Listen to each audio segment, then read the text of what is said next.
let's get back into the unemployment. We had the new numbers come out.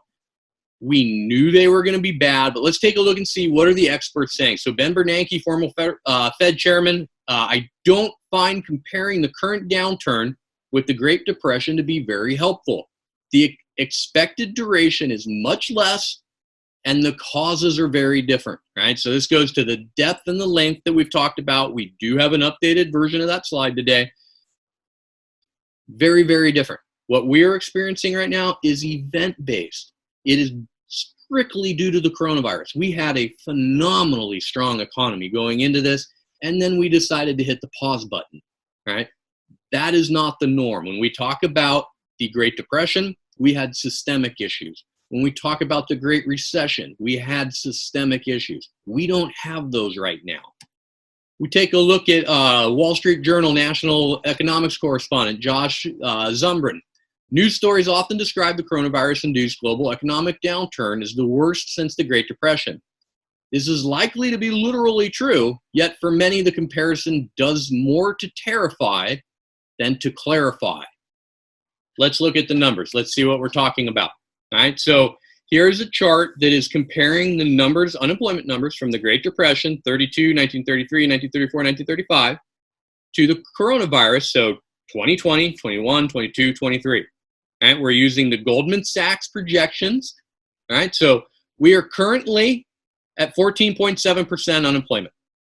We also know that that's going to go up when we get the next report in June. That number is going higher, and we're going to get to that. In 1932, with the Great Depression, 23.6%. 1933, 25%. We're projected at 9% next year. 22% in 1934. We're projected at 7.8. 20% in 1935. We're predicted at 6.6.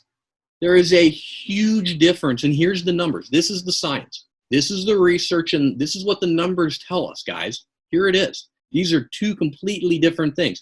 The Great Depression had systemic issues. We're dealing with a pandemic. When we take a look at the unemployment, right, the newest box in here on the right, 2.9 million, right? It's not good. That's 2.9 million people that they don't have a paycheck. They can't support their family. They're now being forced to rely upon the government for this, or hopefully something other than the government. It's not good, but what is good about this? What can we take away from this slide? We know we've hit the peak. We know we've hit the peak. We know we're on the downswing. We know that there are only so many more people that are going to lose their jobs at this point based off of the industries that were closed and based off of the general reopening plans that we've seen across the country. All right, so not good numbers, but it is not horrific. All right, so last week we dug into this a lot more than we're going to now, but I want to just touch on this briefly. This is a breakdown of the U.S. Bureau of Labor Statistics, the percentage by category. Right, 38% of the people that had lost their jobs are servers and bartenders. Right? Remember the initial one, it was close to 60%. We know that these businesses are going to start to open again. We know that they're not going to open at 100%, but we do also know that the takeout and the delivery and all of the other things that are going on as business owners have innovated throughout this. The server that can't get a shift delivering food to a table is going to get a shift doing takeout, is going to get a shift doing delivery. Right? There's a lot of good things that are happening. Retail is coming back on in California. Temporary services, a little bit. Right? These are more professional services. We need the doctor's offices to get back online, the dentist, the cardiologist, the diabetes specialist. There is a tremendous number of people across the country that have delayed medical care because of this. All right, so that is coming back, which is going to bring back temporary services. Arts and entertainment.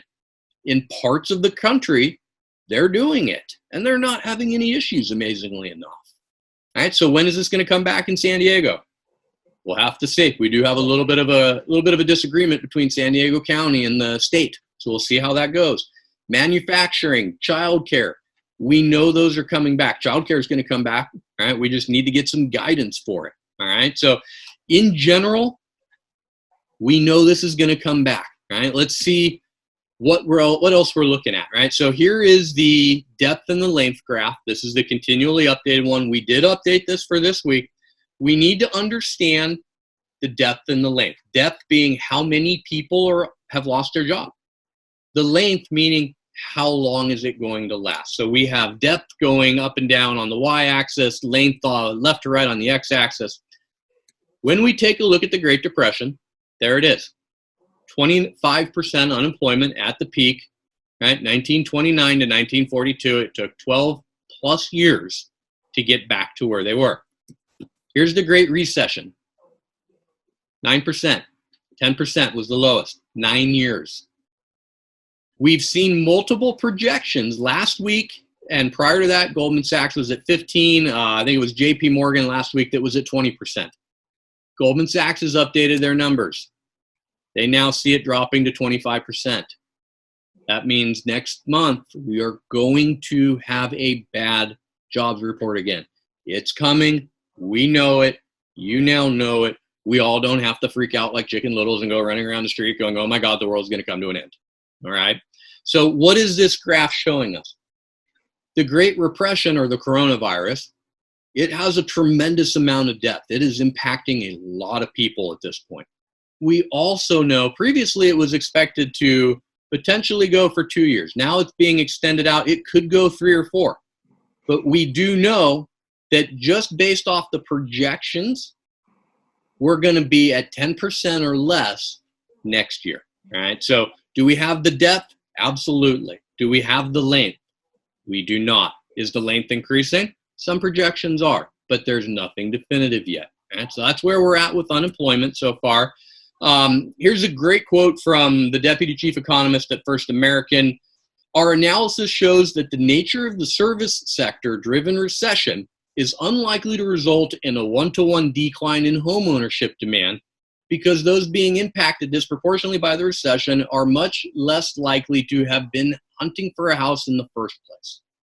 All right, so as we transition to talking about housing now, this is something that we do have to take in mind.